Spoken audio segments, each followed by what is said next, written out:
ब्रह्मा गुरु विष्णु गुरुदेवो महेश्वरः गुरु साक्षात् परब्रह्मं तस्मै ஸ்ரீ குருவே நமக. ஓம் ஸ்ரீ ராஜகணபதி ஐயனை போற்றி போற்றி. ஓம் ஸ்ரீ லோபாமுத்திரை சமேத ஸ்ரீ ஸ்ரீ அகத்தியர் ஐயா போற்றி போற்றி.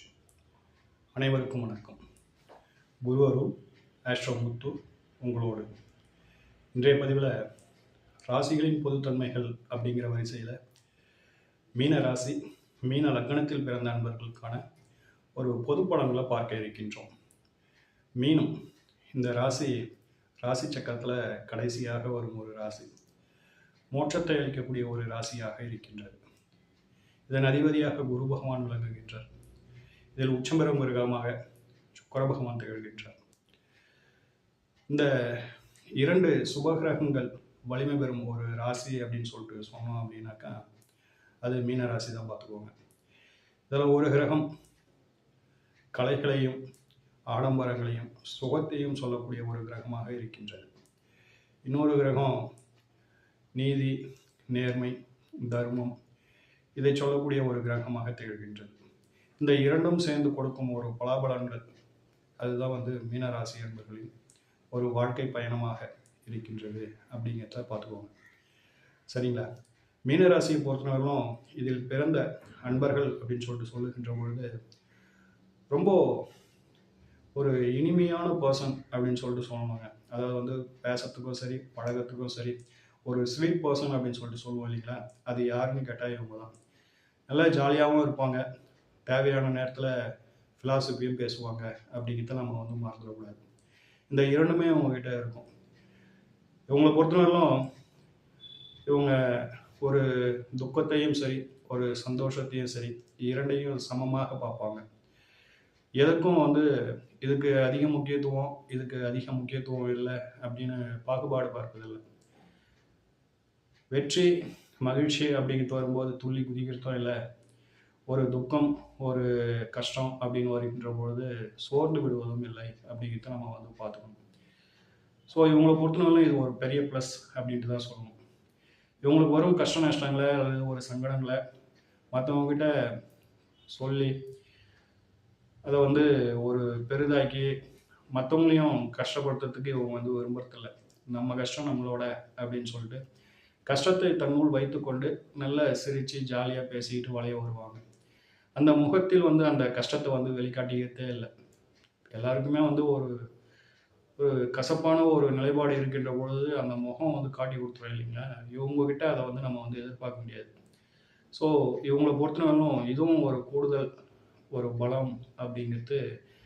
இது போன்ற தன்மைகள் எல்லாரோடையும் இருக்க முடியாது. ஒரு கஷ்டத்தை உள்ள வச்சுக்கிட்டு ஜாலியாக சிரிச்சு பேசிக்கிட்டு அதை வெளியில் காட்டிக்காமல் இருக்கின்ற ஒரு தன்மை அப்படிங்கிறது எல்லோருக்கும் இயல்பாய் வருவதில்லை அப்படிங்கிறது ஒரு பாயிண்ட் பார்த்துக்கோங்க.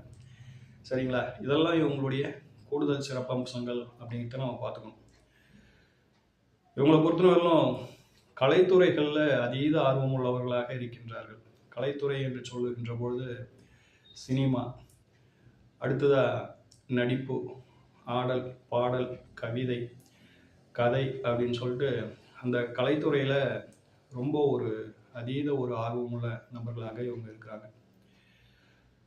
ஜோதிடம் அப்படின்னு சொல்லுகின்ற பொழுது ஜோதிடத்துலேயும் ஒரு கலக்கின்ற நண்பர்களாக இருக்கின்றார்கள். ஒன்று நல்ல ஜோசியம் தெரிஞ்சு வச்சுருக்காங்க, ஆன்மீகத்தில் ஒரு நல்ல ஒரு நாலேஜபிள் உள்ள பர்சனாக இவங்க இருக்கிறாங்க.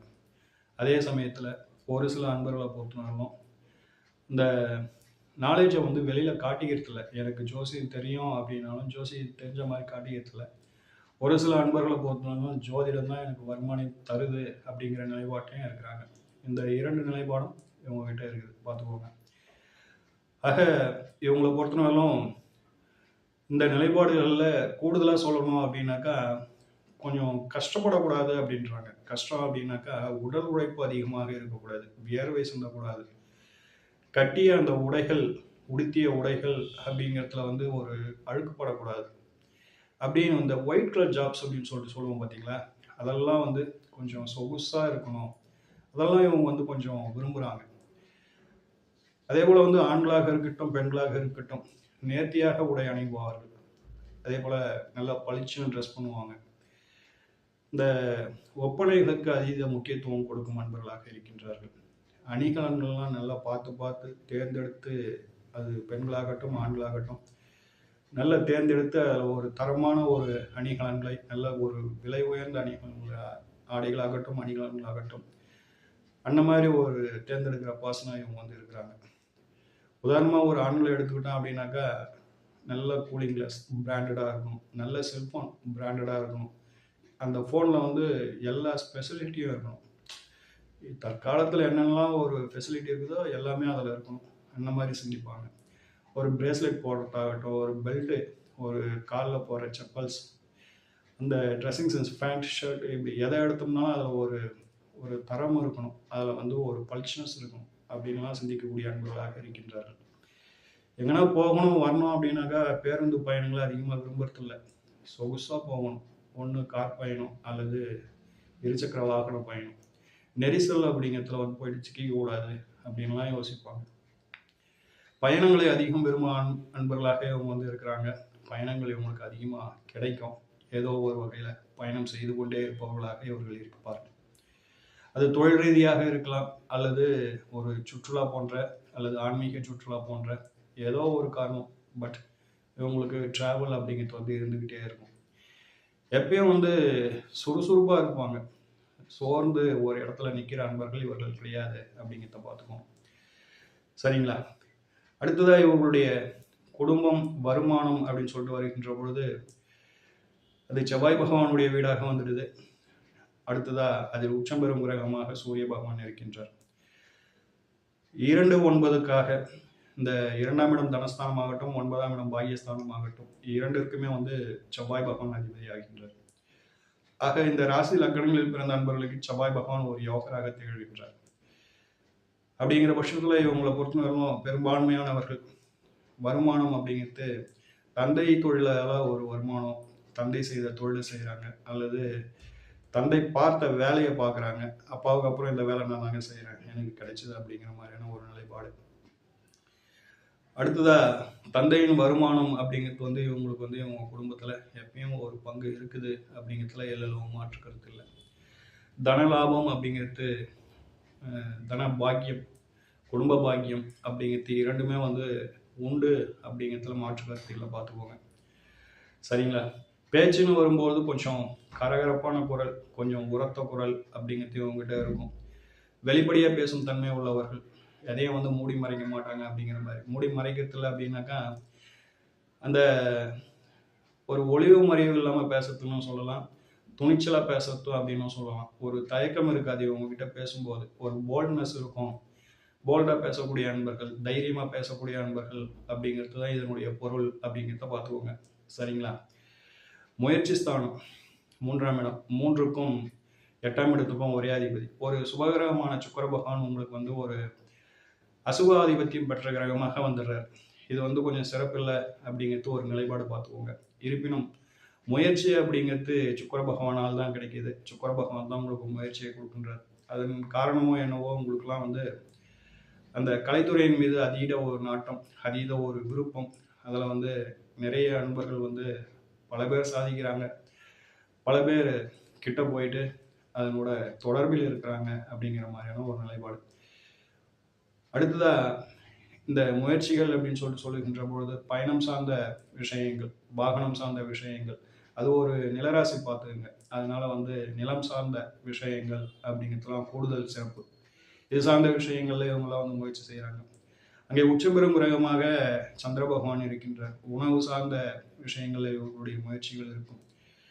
அவர் வந்து ஒரு ஆசிரியர் பார்த்துங்க சந்திர பகவான். அதனால வந்து ஆசிரியர்களாக பல பேர் இருக்கின்றார்கள் அப்படிங்கிறது இதில் கூடுதல் ஒரு ப்ளஸ் பார்த்துக்கோங்க. இருப்பினும் இரண்டுமே வந்து பெண் கிரகங்கள் அப்படிங்கிறதுனால உங்களை பொறுத்தனாலும் உங்களுடைய முயற்சிகள் அனைத்துமே வந்து பெண்களுக்கு, இதெல்லாம் வந்து பெண்களை மையப்படுத்தியே இவங்கெல்லாம் வந்து பெண்களுக்கு நம்ம செய்கிற விஷயத்தால் வந்து பெண்களால் ஆதாயம் வரணும், பெண்களை மைண்டில் வச்சுக்குவாங்க. நம்ம இதை செஞ்சோம் அப்படின்னாக்கா ஒரு ஒரு உதாரணமாக வந்து ஒரு டெக்ஸ்டைல்ஸில் ஈடுபடுறாங்கன்னு வச்சுக்குவோங்க. அவங்களாம் வந்து இதெல்லாம் வந்து லேடிஸ் வந்து நல்லா விரும்புவாங்கப்பா, இதுக்கு நல்ல மார்க்கெட் இருக்கும் அப்படின்னு சொல்லிட்டு அவங்க சிந்தனையில் இதெல்லாம் போயிட்டு அவங்க கிட்ட போய் சேரணும் அப்படிங்கிற மாதிரியான ஒரு சிந்தனை இருக்கும்.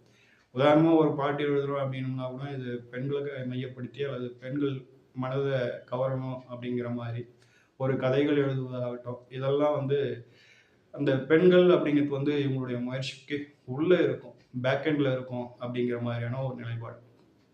சரிங்களா? அடுத்ததா தாயார். தாயார் அப்படிங்கிற ஸ்தானத்துக்கும் வாழ்க்கை துணை அப்படிங்கிற ஸ்தானத்துக்கும் ஒரே அதிபதி புத பகவான். இது இரண்டுமே வந்து ஒரு நேர் எதிர் கிரகங்கள் பார்த்துக்கோங்க. அதாவது வந்து ராசி அதிபதியும் 7ஆம் அதிபதியும். ஸோ இதனுடைய நிலைப்பாடு அப்படின்னு சொல்லிட்டு வருகின்ற பொழுது முதல்ல வந்து தாயார்கிட்ட இவங்கெல்லாம் வந்து ரொம்ப நெருக்கமாக இருப்பாங்க. தாயார்கிட்ட அப்படி ஒரு அன்னோன்யமாக இருப்பாங்க. தாயார்கிட்ட தான் வந்து இவங்ககிட்ட ரொம்ப டைம் ஸ்பெண்ட் பண்ணுற ஒரு குடும்ப உறுப்பினராக தாயார் தான் இருப்பாங்க. ஸோ இதனுடைய நிலைப்பாடு அப்படின்னும் பொழுது தாயார் நல்லா பேசக்கூடிய ஒரு அமைப்பில் இருப்பாங்க. நல்லா ஜாலியாக பேசுவாங்க. அதுவும் இவங்ககிட்டலாம் வந்து ரொம்ப நெருக்கம் அதிகமாக இருக்கும் அப்படிங்கிற மாதிரியான ஒரு நிலைப்பாடு இருக்கும் பார்த்துக்கங்களேன். ஸோ இது என்ன ஆகுது அப்படின்னாக்கா, ஆஃப்டர் மேரேஜ் அப்படின்ட்டு வருகின்ற போது அம்மாவுக்கு முக்கியத்துவம் கொடுக்குறதா, வாழ்க்கை துணைக்கு முக்கியத்துவம் கொடுக்குறதா அப்படிங்கிறதுல ஒரு நெருக்கடி. இதை இருவருமே வந்து நல்லா பேசக்கூடிய அமைப்பில் இருப்பாங்க. இதில் யார் சொல்கிறது உண்மை, யார் சொல்கிறது பொய் அப்படிங்கிறதுல இவங்களுக்கு வந்து ஒரு குழப்பம் ஏற்பட்டுடும். ஸோ அதனால் வந்து அதில் இருந்து கொஞ்சம் அதை எப்படி சமாளிக்கிறது, ரெண்டுத்தையும் எப்படி பேலன்ஸ் பண்ணுறது அப்படின்றதெல்லாம் கொஞ்சம் கொஞ்சம் அந்த குழப்பங்கள் ஏற்பட்டு சின்ன சின்ன வருத்தங்கள் ஏற்பட்டு அதில் ஒரு தெளிவு கிடைக்கிறதுக்குள்ள ஒரு வழி ஆயிடுறாங்க அப்படின்ட்டு தான் சொல்லணும். சரிங்களா? ஸோ அந்த ஒரு நிலைப்பாடுகள் உங்களுக்கு உண்டு அப்படிங்கிறத பார்த்துக்கோங்க. ஆக மொத்தத்தில் வரும் கலத்திரம் அப்படிங்கிறது வந்து வாழ்க்கை துணை அப்படிங்கிறது நல்ல இளமையாகவும், நல்ல கல்வி அறிவு உள்ளதாகவும், நல்ல பேச்சாற்றல் உடையவதாகவும், சந்தர்ப்ப சூழலுக்கு ஏற்றவாறு கொஞ்சம் நாசுக்காக நடந்து கொள்ளும் ஒரு ஒரு வாழ்க்கை துணையாக இருக்கும் அப்படிங்கிறத பார்த்துக்கோங்க. சரிங்களா? அடுத்ததா புத்திரம் அப்படின்னு சொல்லிட்டு சொல்லுகின்ற பொழுது பெரும்பாலும் இந்த மீன ராசி, மீன லக்னங்களில் பிறந்த நண்பர்களுக்கு அதீத குழந்தைகள் அப்படின்னு சொல்லிட்டு சொல்வதற்கு இல்லை.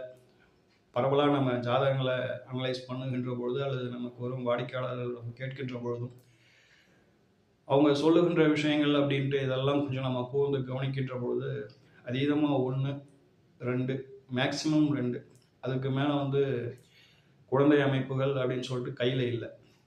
சரிங்களா? அல்லது ஒரு வேளை உருவாகி அழிந்திருக்கலாம், அதற்கு மேலே இருந்தது அப்படின்னாக்கா உருவாகி அழிந்திருக்கலாம் அப்படிங்கிற மாதிரியான ஒரு நிலைப்பாடு பார்த்துக்கோங்க. குழந்தை அமைப்பு உண்டு அப்படிங்கிறதுல எந்த மாற்று கருத்தும் இல்லை. ஆனால் 1 அல்லது 2 அப்படிதான் புத்திரங்கள், அளவோடு அப்படிங்கிற மாதிரியான ஒரு நிலைப்பாடு பார்த்துக்கோங்க. அடுத்தது 6ஆம் இடம் ருண ரோக சத்ருஸ்தானம். அதன் அதிபதி சூரிய பகவான். அவர் வந்து தந்தைக்கான ஒரு காரகிரகமாக இருக்கின்றார். அதனால இந்த ராசி லக்னங்களில் பிறந்த மீனத்தில் பிறந்த அன்பர்கள் தந்தையோடு வந்து ரொம்ப ஒரு லாங் டிராவல் பண்ணும் அன்பர்களாக இல்லை, அல்லது தந்தையோட ஒரு நெருக்கமான ஒரு பழக்கம் அல்லது நெருக்கமான ஒரு சிநேகம் அப்படிங்கிறதும் சொல்றது இல்லை. ஒரு சில அன்பர்களுக்கு தந்தையோட கருத்து வேறுபாடுகள், ஒரு சில அன்பர்கள் தந்தையை பிரிந்திருக்கின்றார்கள், இன்னும் ஒரு சில அன்பர்கள் தந்தையை நிரந்தரமா பிரிந்திருக்கின்றார்கள். இப்படியான ஒரு அமைப்பு தான் வந்து தந்தைக்கும் இந்த ராசி லக்னங்களில் பிறந்த அன்பர்களுக்குமான ஒரு நிலைப்பாடாக இருக்கின்றது அப்படிங்கிறத பார்த்துக்கோங்க.